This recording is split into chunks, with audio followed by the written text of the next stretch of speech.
Reka turebere hamwe top 10 y'abakobwa beza babarizwa muri Afrika, mu bihugu bya Afrika. Turaza guhera ku mwanya wa 10 tumanuka tugera ku wa mbere. Ku mwanya wa mbere tuhasanga umukobwa mwiza cyane, ni umukobwa w'u Burundi uteye ubwuzu. Turaza kunyarukira ku mwanya wa 9 aho tuhasanga umukobwa mwiza wifashe mu nyuma nyahinya, umukobwa wa Tanzania niwe wa 9. Turaza kunyarukira ku mwanya wa 8 aho tuhasanga umukobwa mwiza cyane cyangwa se umukobwa w'ikizubazuba, ari ku mwanya wa Kongo, ni igihugu cya Kongo avuga. Turaza kunyarukira ku mwanya wa 7 aho tuhaza gusanga umukobwa mwiza cyane ufite imisatsi n'indebo nziza itangaje, uwo ni umugandekazi. Turaza kunyarukira ku mwanya wa 6 aho tuhasanga umukobwa mwiza uturuka mu gihugu cya Mali, ni umukobwa mwiza urabona ko yambaye amarinete meza. Turaza kunyarukira ku mwanya wa 5 aho tuhasanga umukobwa mwiza cyane uteye ubwuzu n'ishyaka, inzobe nziza w'u Rwanda, aturuka mu gihugu cy'u Rwanda.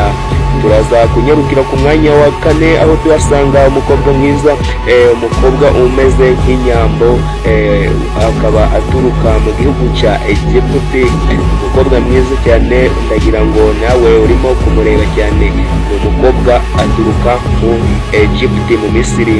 Turaza kunyarukira ku mwanya wa 3 aho tuhasanga umukobwa mwiza uturuka mu gihugu cya Maroc, aho yifashe mu mabere.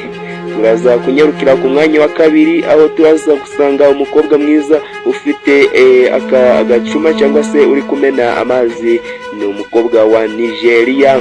Turaza kunyarukira ku mwanya wa 1, ndabona mwamumenyeje cyane, ni umwarabukazi cyangwa se uramubona, ni umukobwa mwiza uteye ishyaka n'ubwuzu. Ese wowe uyu mukobwa uramubona ute? Niwe wari ukwiye umwanya wa 1.